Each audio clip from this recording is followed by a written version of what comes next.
Israel celebra 75 años desde su creación y hoy tenemos en el estudio un invitado muy interesante. Se trata del matemático y profesor universitario Leo Corri, exdecano de Historia de la Universidad de Tel Aviv.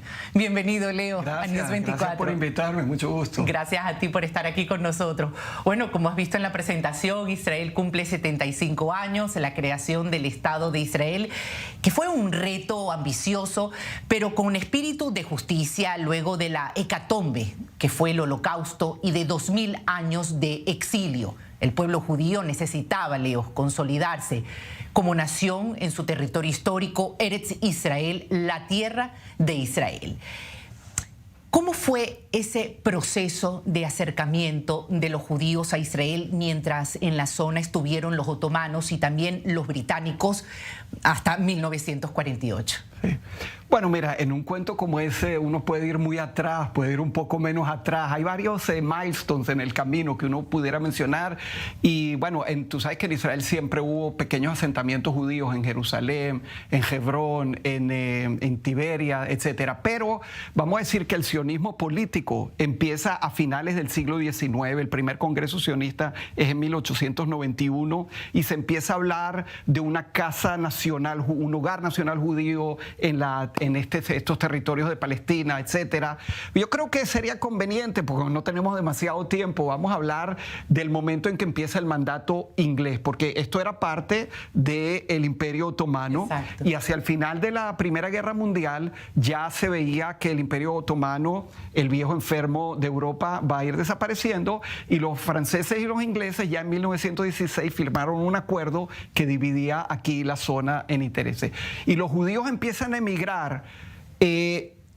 Puede decirse con cierta ideología sionista, pero también la ideología sionista ha ido cambiando, y en realidad vamos a decir que después de la Primera Guerra Mundial, los ingleses, la Liga de las Naciones establece un mandato inglés aquí en estos territorios, lo que se llamaba Palestina y la tierra de Israel, y entonces poco a poco van llegando más inmigrantes judíos y se van estableciendo en estos lugares, y a la vez también van llegando también inmigrantes árabes, aunque aquí había una población árabe que siempre hubo, y hay, bueno, censos diferentes. Una población árabe que eran de orígenes exactamente de dónde. Bueno, había la población autóctona, pero fueron llegando también de otros lugares.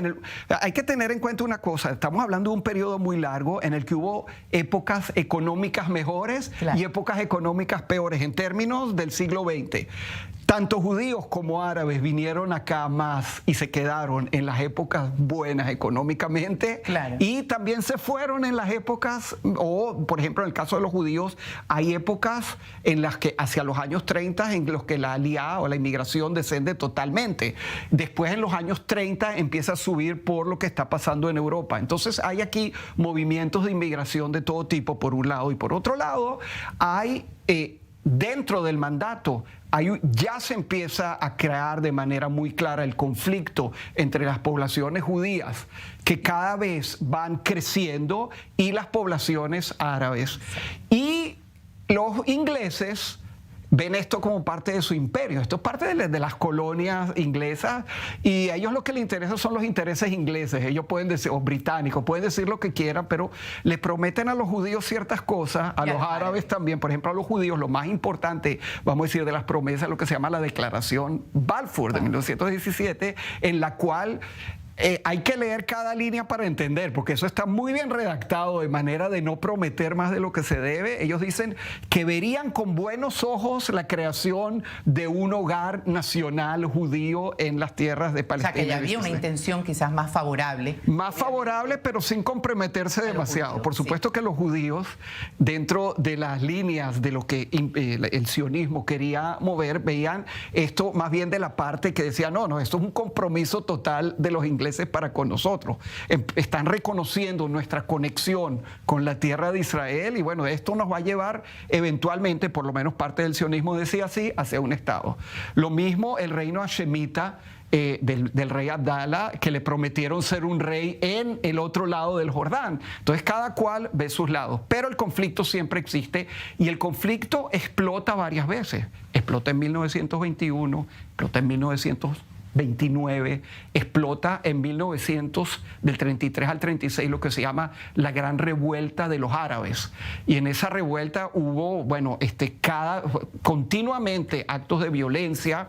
Los ingleses tomaron medidas muy drásticas contra la población árabe. Los judíos habían empezado antes, pero ahora mucho más seriamente, a organizar su movimiento de defensa, lo que se llama la Haganá, y otros grupos, y los judíos siguen desarrollando sus ciudades y creando nuevos asentamientos a lo largo de todo el territorio. Pero llega la Segunda Guerra Mundial, sí, es la hecatombe que sucede en el mundo del pueblo judío, y eso cambia totalmente. Eso acentúa muchos de los procesos que ya se venían dando.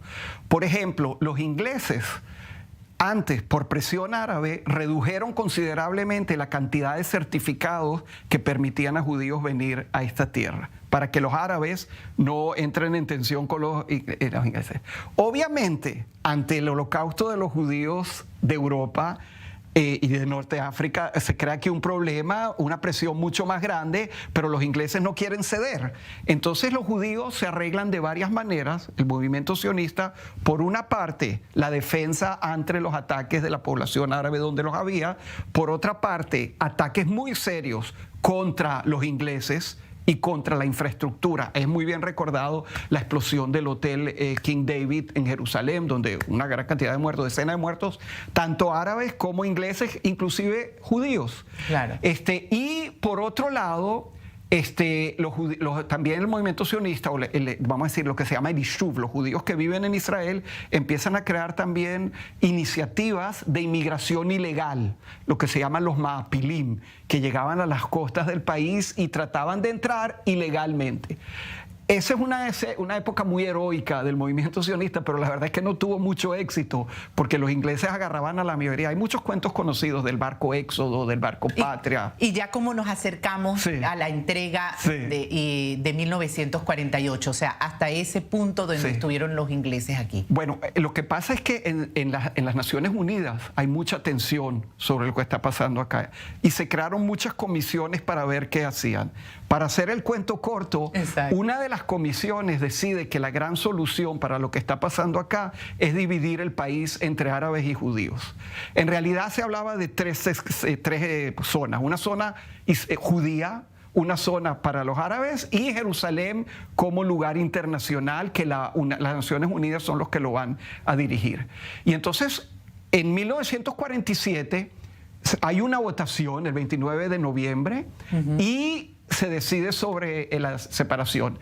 Y los ingleses avisan que el 14 de mayo de 1948 ellos se van del país. Exactamente. Bueno, por eso mismo Yom HaZikaron, que es el Día de los Soldados Caídos,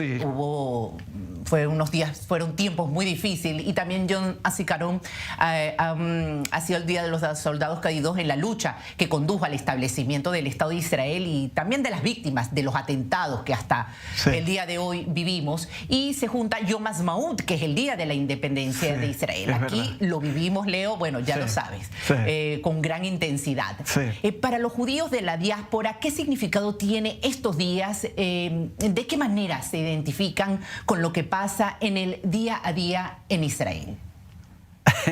Bueno, mira, judíos en el mundo hay muchos, y tú sabes que donde hay dos judíos hay tres opiniones. Exactamente. Entonces eso es muy fuerte en este país, pero también es fuerte afuera. Yo creo que dadas las condiciones históricas, en el momento en que se creó el Estado de Israel en 1948, y por el carácter democrático relativamente a lo que conocemos y abierto, los judíos del mundo apoyaron en su mayoría la creación del Estado de Israel, también los que en un momento no se identificaban con el movimiento sionista, y ese apoyo se siguió teniendo a lo largo de todos los años.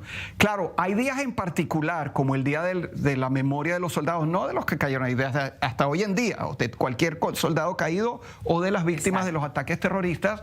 Y tú sabes que pasa una cosa muy clara, es que a las 8 de la noche, esto va a ser el próximo martes, el martes a las 8 de la noche se pasa del luto del Día de la Memoria, el Memorial de los Caídos, a la alegría. A la alegría. Eso es un fenómeno sumamente interesante. Que yo sepa, existe en un solo lugar del mundo. ¿Y cómo lo interpretas tú, que recordemos con tristeza y a cada muerto nuestro, pues, que representa la identidad de lo que ha sido este pueblo, y el día siguiente el festejo de la independencia, la barbacoa y la alegría? Bueno, como yo soy vegetariano, la barbacoa ahorita me tiene menos importancia, pero antes la tenía cuando llegué de Venezuela, pero eso es una gran pregunta. Yo creo que a final de cuentas fue una muy buena solución que se le ocurrió a Ben Gurión. Hay que darle el crédito en este aspecto. Y él dijo, necesitamos hacer las dos cosas, recordar y alegrarnos. Pero como todo en Israel, este asunto se ha politizado enormemente. Y, ¿qué quiere decir que se ha politizado? Se ha politizado. Lo vamos a ver este martes que se acerca, porque como en Israel en este momento estamos viviendo unos días tan tensos y de tanta polarización, sí, con las protestas y con los procesos de cambio, en realidad un cambio del sistema de gobierno.